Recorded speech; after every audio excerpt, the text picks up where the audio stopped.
السلام علیکم ورحمۃ اللہ وبرکاتہ الحمدللہ رب العالمین والصلاة والسلام علی اشرف الانبیاء والمرسلین نبینا محمد وعلی آلہ واصحابہ اجمعین وبعد۔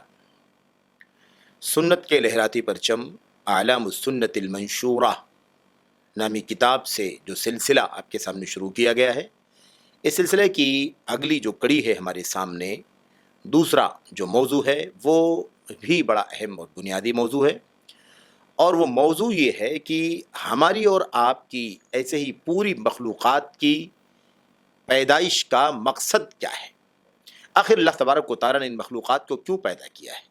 انسان، جن، حیوانات، چرند پرند، زمین، آسمان، درمیان کی ساری مخلوقات کو اللہ تبارک و تعالیٰ نے کس مقصد کے لیے پیدا کیا، کس کام کے لیے پیدا کیا ہے؟ یہ بہت اہم بات ہے، بہت اہم سوال ہے، اور بہت اہم مسئلہ ہے جس پر غور کرنے کی ضرورت ہے۔ اس کا جواب دیتے ہوئے اللہ تبارک و تعالیٰ نے کئی آیتوں میں فرمایا۔ نمبر 1، اللہ تبارک و تعالیٰ فرماتا ہے وَمَا خَلَقْنَا السَّمَاوَاتِ وَالْأَرْضَ وَمَا بَيْنَهُمَا لَاعِبِينَ مَا خَلَقْنَاهُمَا إِلَّا بِالْحَقِّ وَلَكِنَّ أَكْثَرَهُمْ لَا يَعْلَمُونَ۔ اللہ فرماتا ہے ہم نے آسمانوں کو اور زمین کو اور دونوں کے درمیان کی مخلوقات کو کھیل تماشے کے لیے پیدا نہیں کیا ہے، کھیل تماشے کے لیے پیدا نہیں کیا ہے۔ یعنی کیا مطلب؟ زمین و آسمان کی تخلیق بغیر مقصد کے لیے نہیں ہوئی ہے، محض اس لیے کہ کھیل تماشا ہو، لہو لعیب ہو، بس اس کے لیے زمین آسمان اور درمیان کی ساری مخلوقات کو اللہ تعالیٰ نے پیدا کر دیا ہو، ایسی کوئی بات نہیں ہے۔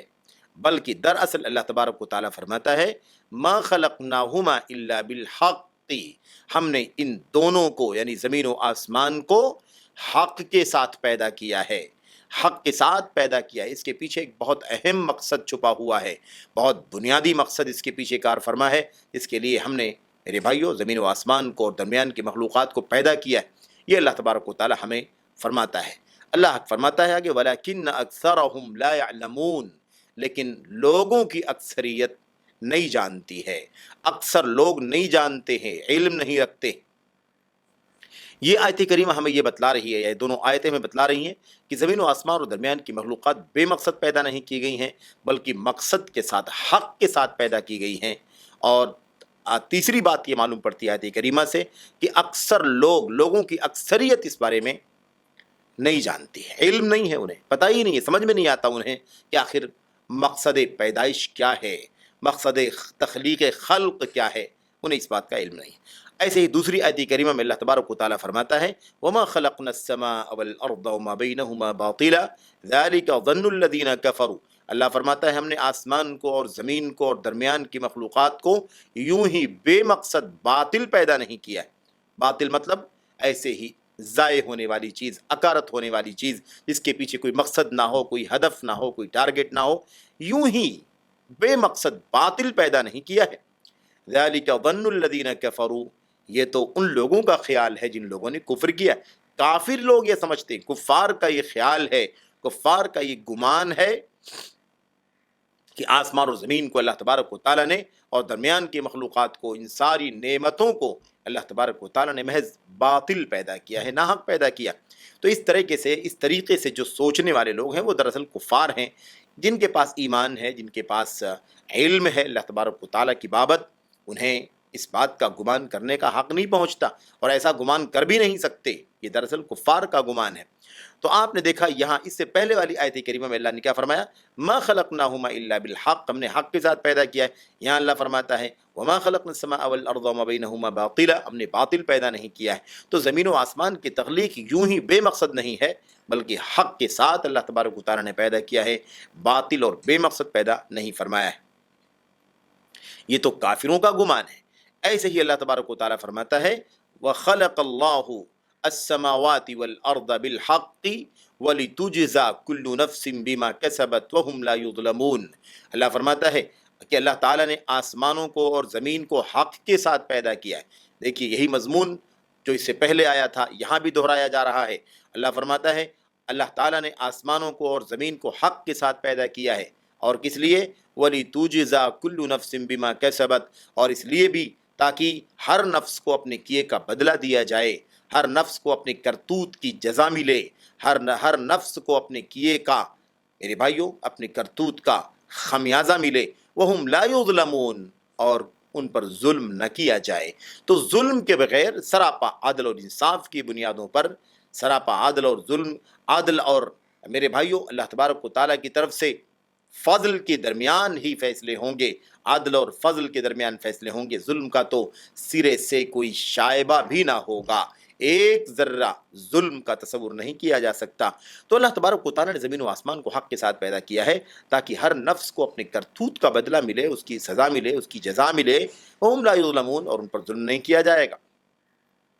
اس آیت کریمہ میں اللہ تبارک و تعالیٰ نے یہ نقطہ بیان فرمایا کہ حق کے ساتھ پیدا کیا گیا ہے، زمین و آسمان کو اللہ تعالیٰ نے درمیان کی مخلوقات کو حق کے ساتھ پیدا کیا ہے، اور دوسری جو بات بیان کی گئی ہر نفس کو اس کے کیے کی جزا ملے، ہر نفس کو اس کے کرتوت کا بدلہ ملے۔ میرے بھائیوں سوال یہ پیدا ہوتا ہے کہ کیا ایسے ہی اللہ تعالیٰ نے زمین و آسمان کو پیدا کر دیا ہے کہ جو کچھ ہو رہا ہے، جو کچھ کیا جا رہا ہے، اچھا کرنے والے، برا کرنے والے، شر خیر، اور ایسے ہی یوں ہی کرتے ہوئے ختم ہو جائیں، کوئی اس کے پیچھے مقصد نہ ہو؟ میرے بھائیو اللہ کیا فرماتا ہے؟ اس لیے پیدا کیا تھا کہ اس دنیا میں رہیں، بسیں، زندگی گزاریں، اور اس کے بعد ان کا امتحان جب ختم ہو جائے تو ان کے کیے کے مطابق بدلہ اور کرتوت کا خمیازہ ملے۔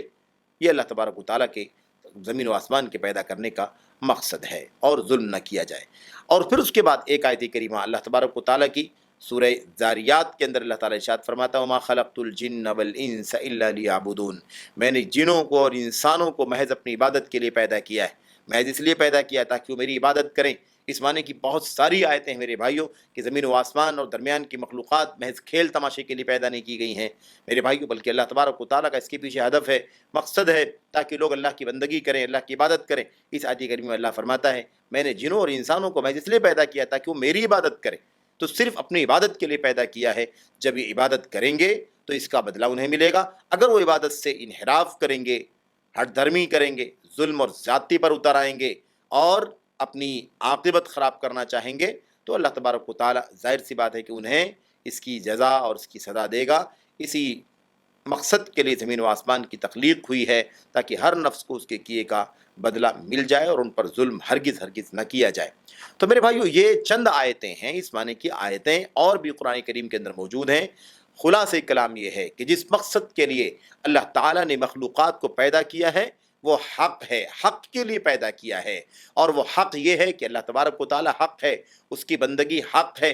ہمیں اللہ تبارک و تعالیٰ نے اپنی بندگی کے لیے پیدا کیا ہے، جو بندے کے لیے سب سے زیادہ اہم اور برحق اور حق مسئلہ ہے کہ ہم اپنے رب، اپنے خالق، اپنے مالک، اپنے معبود حقیقی، اپنے الہ، اپنے اللہ کی عبادت کریں، خالص کسی اور کی عبادت و بندگی نہ کریں۔ اس مقصد کے لیے اللہ تبارک و تعالیٰ نے پیدا فرمایا۔ تو بہرحال یہ چند آیتیں ہیں جو بطور مثال آپ کے سامنے ذکر کی گئی ہیں، مصنف نے ذکر کیا ہے، حافظ حکمی رحمۃ اللہ علیہ نے۔ اس معنی کہ اور بھی بہت ساری آیتیں ہیں۔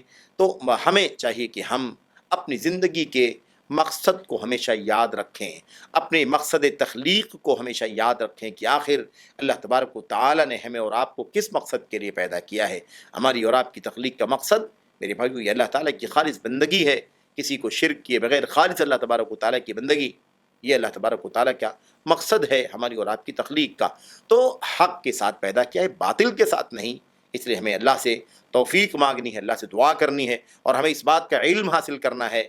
عزیزوں، بچوں، آپ کو خاص طور پر سبھی لوگوں کو اس بات کا علم ہونا چاہیے کہ اللہ تبارک و تعالیٰ کے ان مخلوقات کے پیدا کرنے کا مقصد یہ ہے تاکہ سب کے سب اللہ کی بندگی کریں، اللہ تبارک و تعالیٰ کی خالص عبادت بجا لائیں، اور اللہ تبارک و تعالیٰ پھر قیامت کا دن جب لائے تو اللہ تبارک و تعالیٰ سب کو اپنے کیے کرائے کا برحق بدلہ دے، کسی پر ایک ذرہ ظلم نہ کیا جائے۔ اللہ تعالیٰ ہم سب کو اس کی توفیق عطا فرمائے، آمین یا رب العالمین۔ وصلی اللہ وسلم وبارک علی نبینا محمد وعلی آلہ وصحبہ اجمعین۔ السلام علیکم ورحمۃ اللہ وبرکاتہ۔